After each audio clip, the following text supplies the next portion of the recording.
जय हिंद दोस्तों, आप सभी का हमारे प्यारे से परिवार क्लाइमेक्स एकेडमी में बहुत बहुत स्वागत है। आप रैंकिंग की सीरीज को पढ़ रहे थे और आज रैंकिंग हमारा ख़त्म होने वाला है, यानी लास्ट क्लास आपकी रैंकिंग की होगी। और आज हम लेंथ अरेंजमेंट यानी लंबाई के घटते बढ़ते क्रम में क्वेश्चंस को पढ़ने वाले हैं, जो कि एग्ज़ाम की दृष्टि से बहुत ही महत्वपूर्ण क्वेश्चन हैं आपके।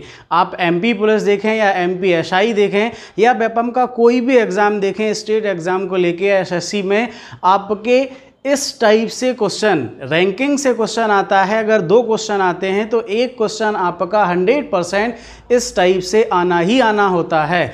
और ये सवाल बड़े ही आसान होते हैं, बिल्कुल भाषा इनकी आसान होती, भाषा पे आधारित ही ये प्रश्न आपके होते हैं। तो आपको कुछ नहीं करना है, बस समझना है कि हम इस भाषा को किस तरीके से पढ़ें। भाषा को समझना सीख लें, सवाल को बड़े ध्यान से पढ़ें और आसानी से आप उत्तर को टिक कर पाएंगे। क्लियर ना? चलिए, तो अब हम चलते हैं आगे की ओर। और आपसे जो वादा किया था, हम आपका वादा तो पूरा कर रहे हैं, लेकिन आपको भी अपना वादा पूरा निभाना है और अपने क्लाइमेक्स परिवार को बहुत ऊंचाइयों तक ले जाना है। जो काम आप बिल्कुल कर सकते हैं, तो आप सभी लोग अपने काम में तत्पर रहें, जारी रहें, तो हम सब भी आपके साथ बिल्कुल कंटिन्यू रहेंगे।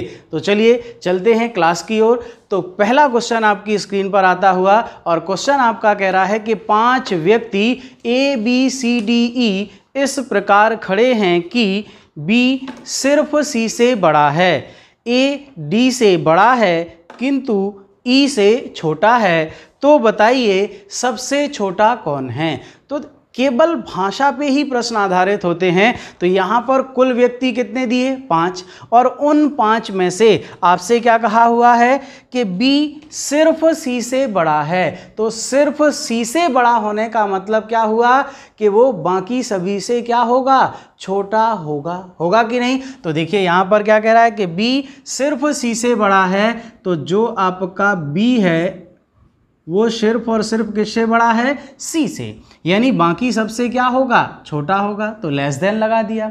उसके बाद प्रश्न आपका क्या कह रहा है कि A D से बड़ा है किंतु E से छोटा है।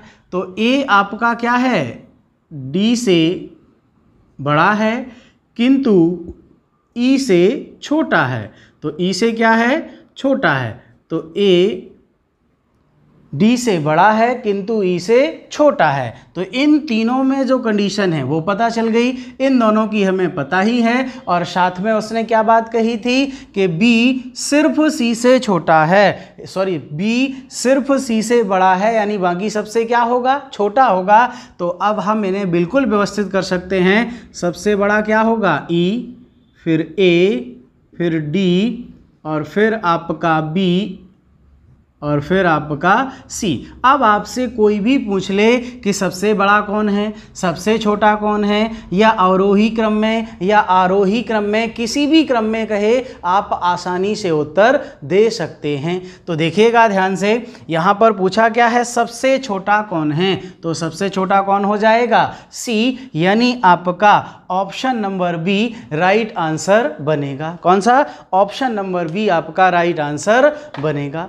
तो देखिए, ये सवाल बड़े ही आसान होते हैं, बस इनकी भाषा को थोड़ा सा आपको समझना है और ध्यान रखना है। क्लियर ना? चलिए, तो अब बढ़ते हैं अगले क्वेश्चन की ओर। अगला क्वेश्चन आपकी स्क्रीन पर आता हुआ, और क्वेश्चन क्या कह रहा है?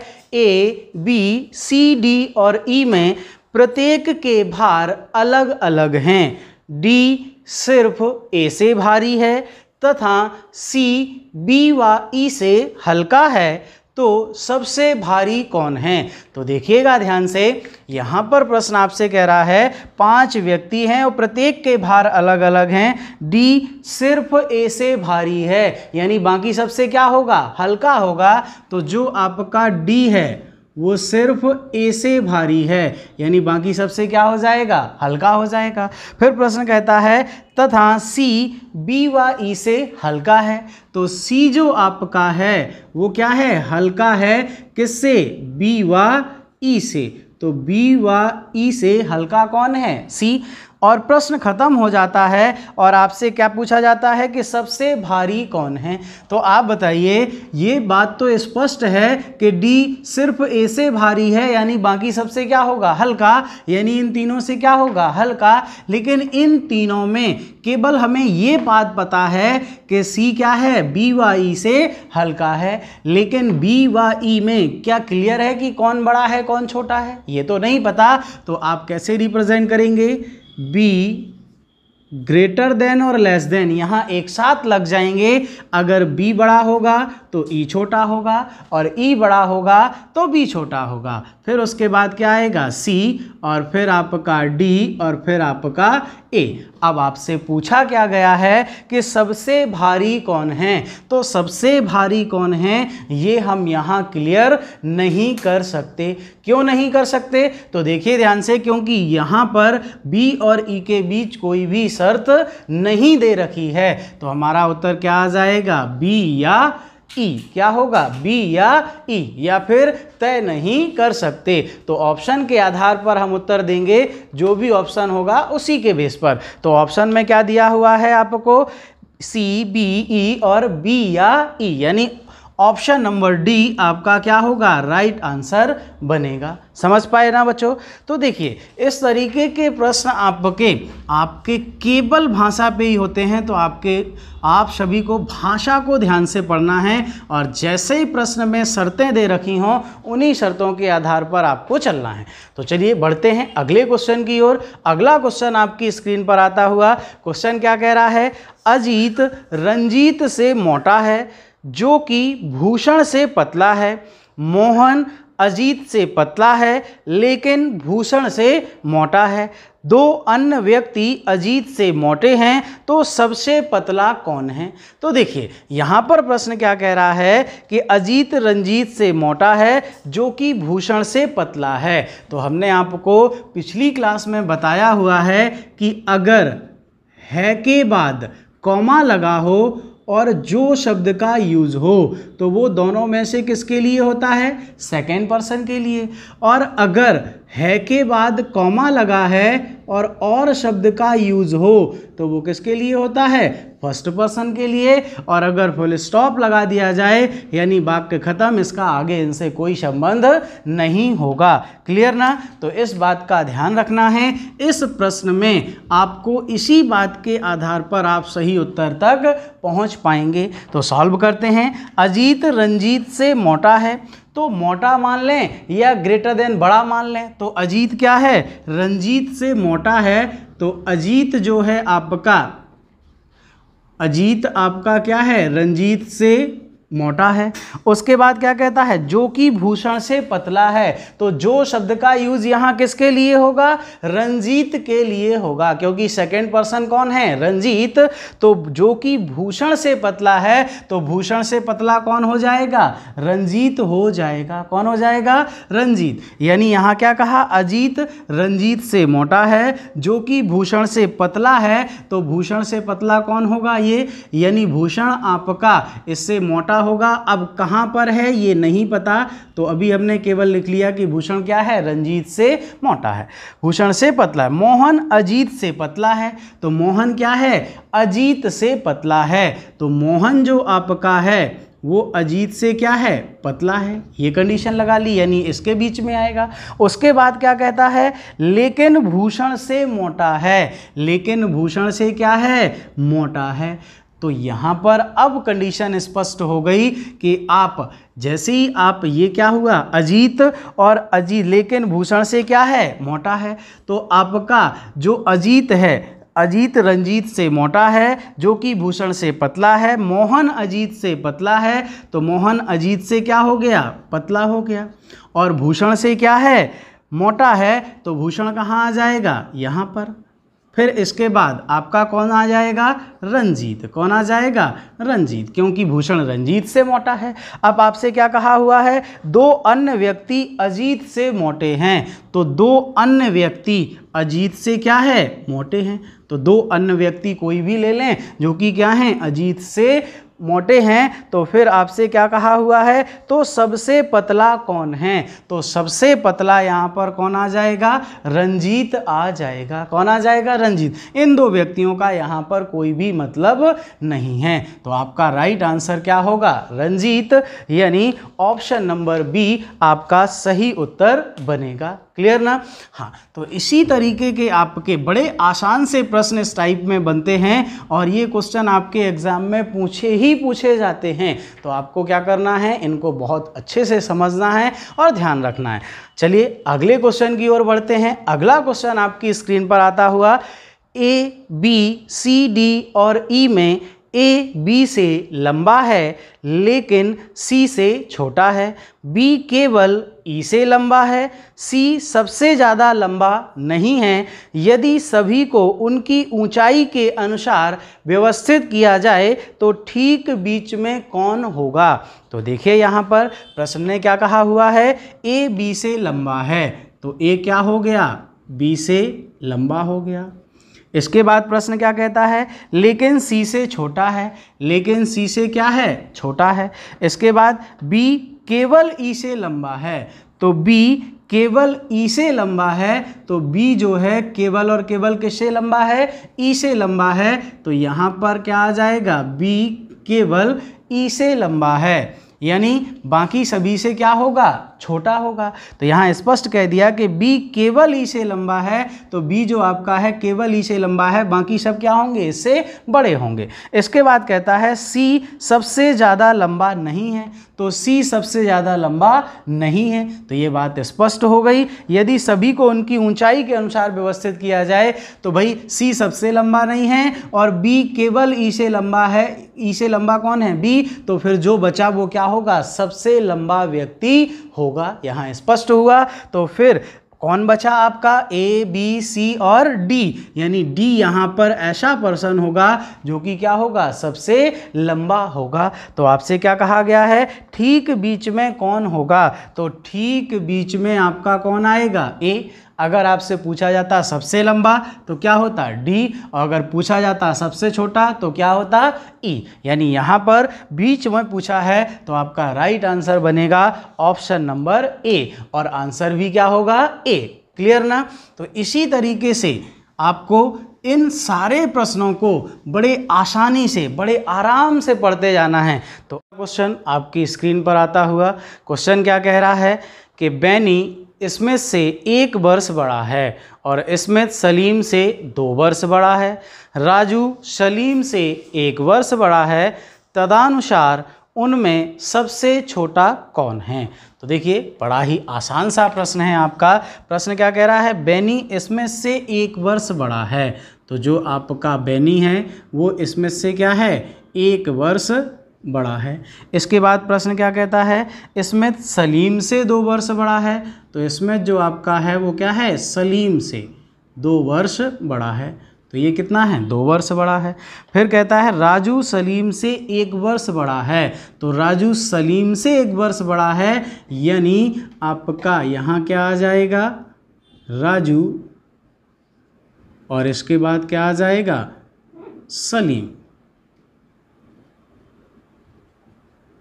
तो देखिएगा भाई 1 वर्ष ये बड़ा हो गया और एक ये, तो कितना आ जाएगा, 2 वर्ष। तो आपसे पूछा क्या हुआ है कि तदनुसार उनमें सबसे छोटा कौन है, तो तदनुसार सबसे छोटा कौन है, तो सबसे छोटा कौन आ जाएगा, सलीम आ जाएगा, क्योंकि यहाँ पर स्मिथ सलीम से 2 वर्ष बड़ा है, लेकिन राजू जो है वो सलीम से क्या है, 1 वर्ष बड़ा है, तो बीचों बीच कौन आ जाएगा, राजू। अगर बात करें कि स्मिथ राजू से कितना बड़ा है, तो कितना बड़ा होगा, 1 वर्ष बड़ा होगा। या बैनी की बात करें, बैनी राजू से कितना बड़ा है, तो बैनी राजू से कितना होगा, 2 वर्ष बड़ा होगा। ओके ना।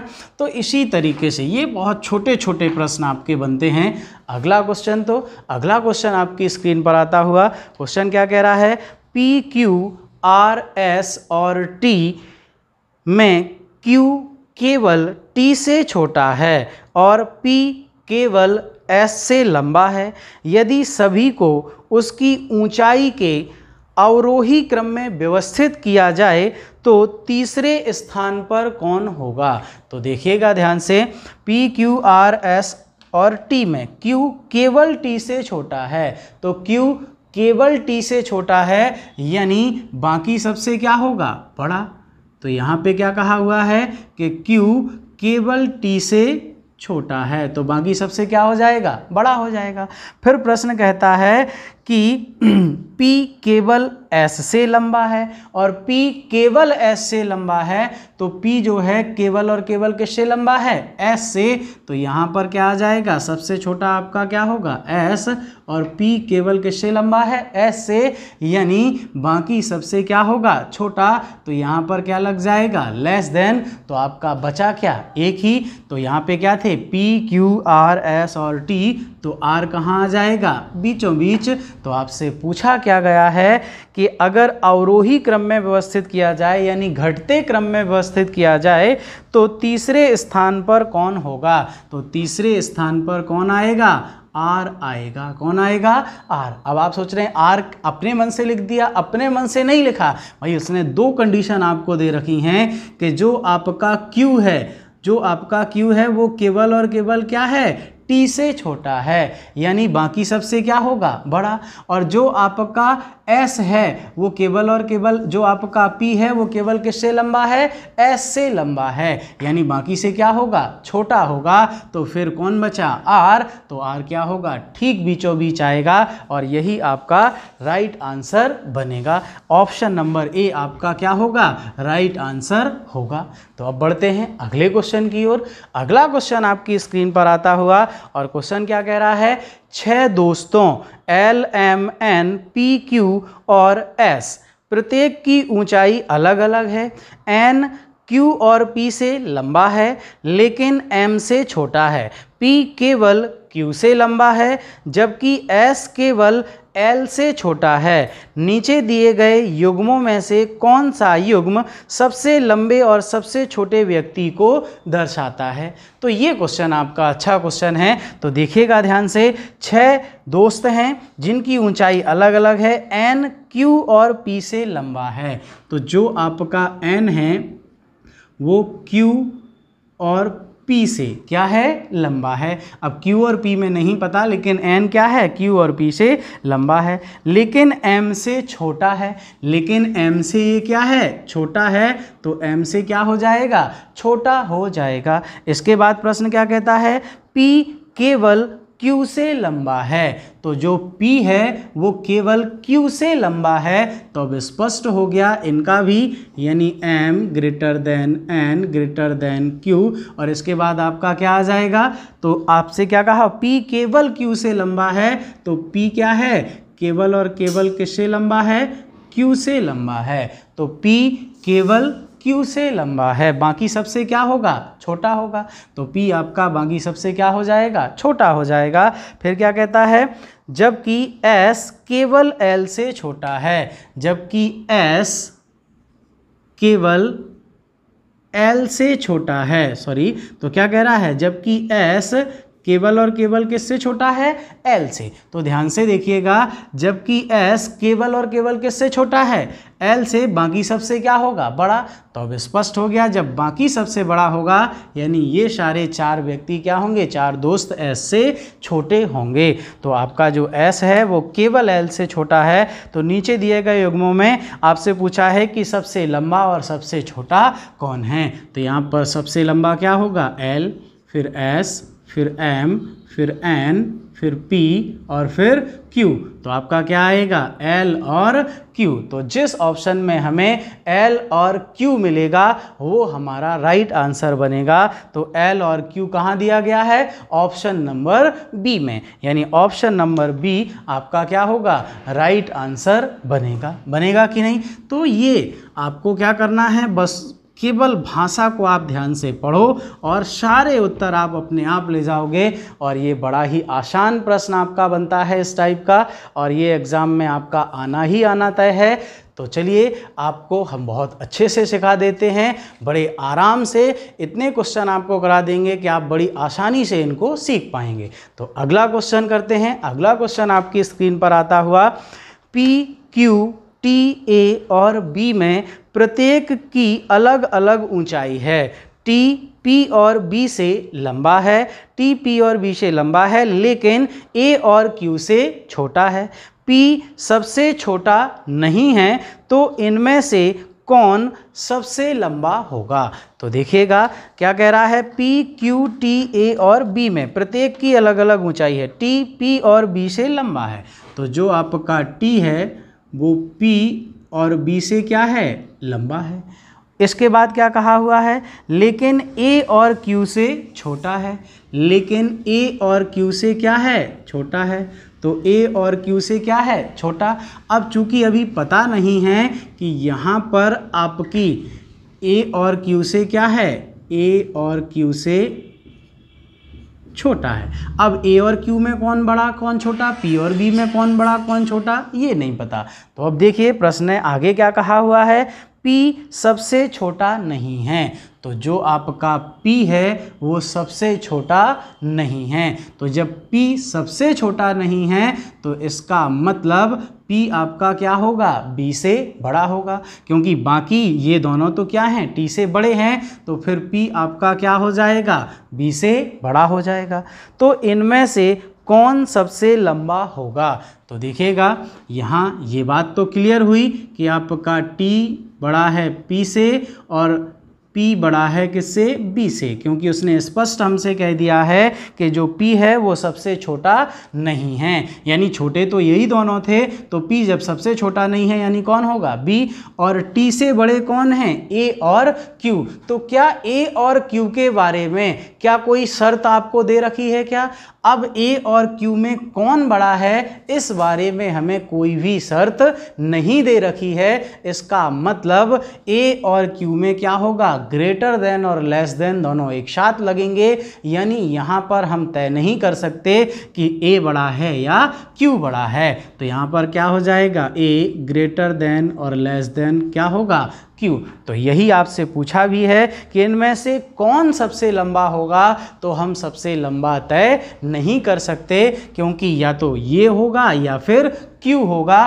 तो अब ऑप्शन के आधार पर उत्तर होगा। अगर ऑप्शन में दिया है A या Q तो ये बात सत्य है, और अगर ऐसा नहीं दिया है, एक ऑप्शन में A रखा है, एक में Q रखा है, एक में T रखा है, एक में P रखा है, और बाद में क्या कह दिया, तय नहीं कर सकते, तो आपका आंसर क्या होगा, तय नहीं कर सकते। क्लियर ना? ऑप्शन ये नहीं हो सकता कि ज्ञात नहीं कर सकते, क्योंकि ज्ञात तो कर सकते हैं, बस इन दोनों में हम तय नहीं कर सकते। तो देखिएगा ऐसे ही क्वेश्चन आपके एग्ज़ाम में पूछे जाते हैं, तो आपको कोई भी जल्दबाजी नहीं करनी है, बस ध्यान से पढ़िए और आसानी से उत्तर दीजिए।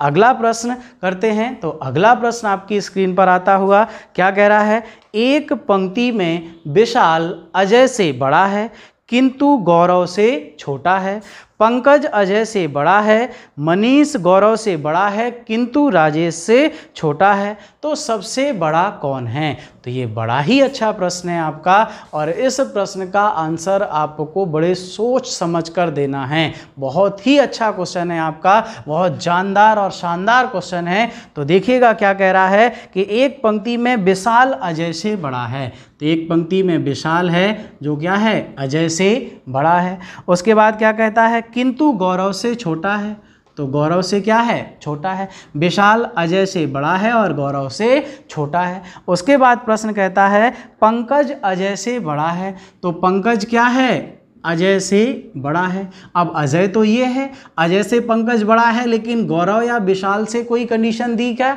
नहीं दी। तो अब पंकज यहाँ होगा कि यहाँ होगा कि यहाँ होगा, नहीं पता। आगे प्रश्न देखते हैं, मनीष गौरव से बड़ा है, तो मनीष जो आपका है वो क्या है, गौरव से बड़ा है, तो मनीष गौरव से बड़ा है किंतु राजेश से छोटा है, तो मनीष आपका गौरव से बड़ा है किंतु राजेश से क्या है, छोटा है। तो मनीष गौरव से बड़ा है और राजेश से छोटा है, ये बात भी तय हो गई। अब आपसे कहा है कि सबसे बड़ा कौन है, तो आप बताइए सबसे बड़ा कौन है, ये आपको ज्ञात करना है। तो यहाँ पर आपको ये तो क्या है, गौरव, तो गौरव से तो ये दोनों बड़े हैं, यानी ये कौन हो जाएगा, राजेश, फिर ये और मनीष, मनीष के बाद गौरव, गौरव के बाद आपका विशाल और फिर आपका अजय। लेकिन बचा कौन? पंकज। तो पंकज को केवल और केवल किससे बड़ा कहा है? अजय से बड़ा कहा है। क्या और किसी से छोटा या बड़ा कहा? क्या नहीं कहा। तो अब पंकज शेष रहेगा कि पंकज सबसे बड़ा है, कि मनीष से बड़ा है, कि गौरव से बड़ा है, कि विशाल से बड़ा है, कि विशाल से छोटा है। किस बात पे निर्भर करेगा? यानी पंकज आपका ये शेष बचा हुआ है और आपसे पूछा क्या है? अगर आपसे यहाँ पर ये पूछता कि सबसे छोटा कौन है, तो सबसे छोटा पक्का है कि आपका क्या हो जाता? अजय हो जाता, क्योंकि अजय से बड़ा कौन है? पंकज है। तो कोई दिक्कत नहीं थी, हम बिल्कुल कह सकते थे कि अजय क्या है? सबसे छोटा है। लेकिन यहाँ पर पूछा क्या है? सबसे बड़ा कौन है? तो सबसे बड़ा अगर आपने राजेश उत्तर दे दिया तो आपका आंसर क्या होगा? गलत माना जाएगा। क्यों माना जाएगा? क्योंकि यहाँ पर पंकज की कोई भी स्थिति, हमें कोई भी शर्त पंकज के साथ नहीं दी गई, केवल एक दी गई है कि अजय से बड़ा, बाकी किसी से छोटा या बड़ा नहीं कहा। इसीलिए आप गलती से राजेश मत कर देना और आपका यहाँ आंसर क्या होगा? यहाँ हम कहेंगे कि ज्ञात नहीं कर सकते या आंकड़े अपर्याप्त हैं। या फिर एक ऑप्शन ये भी आ सकता है, भाई इन सब में तो पक्का है कि राजेश क्या है? बड़ा है, और अब बचा पंकज, तो ये ऑप्शन भी हो सकता है कि पंकज या राजेश। तो ऑप्शन के आधार पर हम उत्तर देंगे। तो यहाँ पर आपका क्या हो जाएगा? ऑप्शन के आधार पर, यानी यहाँ आंकड़े क्या हैं आपके? अपर्याप्त हैं। क्लियर ना? तो इस तरीके के प्रश्न आपके जो बनते हैं, हमने बहुत सारे काफ़ी क्वेश्चंस कर लिए हैं। तो देखिए, आप सभी को इन प्रश्नों को रिवाइज करना है और यहाँ पर आपका रैंकिंग यानी क्रम व्यवस्था का जो चैप्टर है वो आपका कंप्लीट होता है। इसके बाद आपके रैंकिंग के टेस्ट होंगे। तो रैंकिंग के टेस्ट के लिए आप तैयार हो जाएं। इसके बाद हम एक दूसरा नया चैप्टर शुरू करेंगे। तो अभी आपके लिए थोड़ा सा टाइम रहेगा, तो 2 से 3 दिन में आप क्या करें? रैंकिंग को कंप्लीट कर लें। 1 से 2 दिन में जब भी टेस्ट होगा हम आपको तुरंत बताएंगे और आपका टेस्ट क्या होगा? लाइव चलेगा। तो आप सभी को टेस्ट में बहुत अच्छा प्रयास करना है और सारे क्वेश्चन आप अटेंड कर पाएँ, सारे क्वेश्चन आप समय से सॉल्व कर पाएँ। ये प्रयास आपका तभी संभव होगा जब आप सारी क्लासों को, रैंकिंग में जितनी क्लासेस हमने आपको पढ़ाई हैं, सारी क्लासेस आप विदबस अच्छे तरीके से देखें, उनका कंप्लीट एक नोट्स बनाएं, तो आपका रैंकिंग से क्वेश्चन कोई बाहर नहीं जाएगा। क्लियर ना? चलिए, तो आज की क्लास यहीं ख़त्म करते हैं। अब मिलते हैं अगली क्लास में एक नए चैप्टर के साथ और एक नई शुरुआत के साथ। तो जय हिंद, जय भारत।